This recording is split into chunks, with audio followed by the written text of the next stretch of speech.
प्रतिवर्ष जेतेबेले नवेम्बर मासर शीतल पवन कटकर आकाशरे परिपूर्ण हुए एहा सहित एक कहानी प्रतिध्वनित हुए बाली यात्रार कहानी। एहा केवल एक मेला नुहे, एहा एक परंपरा, एक यात्रा जहाँ समुद्र को अतिक्रम करे। कथा कुहा जाए जे प्राचीन काल रे जेतेबेले कलिंग जातिर साहसी व्यवसायी माने वाणिज्य करिबा पाई समुद्र पार होई बाली, जाभा, सुमात्रा एवं श्रीलंका को बड़ डंगारे यात्रा करुथिले। प्रतिवर्ष कार्तिक पूर्णिमा रे सेमानंक स्मृति रे एही पर्व पालन करा जाए। सकाळु सकाळु लोकमाने बोटा बंदना उत्सव करती, दीप, फूल एवं रंगोली रे छोट डंगा सजाई सेमाने सेगुड़िकु नदी रे भसाई दियंती एवं कुहंती, आका मा बोई अर्थात आमर डंगा यात्रा पाई प्रस्तुत। बाली यात्रा कटकर गर्व। आजि मध्य एही मेला को एशियार सबुठारु बड़ खोला आकाश वाणिज्य मेला मध्यरु गोटिए बोली विवेचना करा जाए। एठारे ओडिशार प्रकृत रंग देखिबाकु मिले।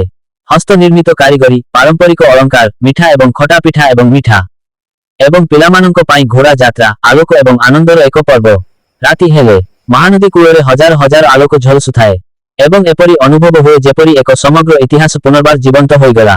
बाली यात्रा केवल वाणिज्यर एक पर्व नुहे, एहा ओडिशार सामुद्रिक ऐतिह्यर प्रतीक, कटकर गर्वर एक उत्सव एवं आमर पूर्वपुरुषंक स्वप्नर एक उत्सव। जेतेबेले लोकमाने कहंती बोईत बंधु जाओ तोर देश, ता परे जणे अनुभव करंती कटक केवल एक सहर नुहे, एहा एक इतिहास, एक आत्मा।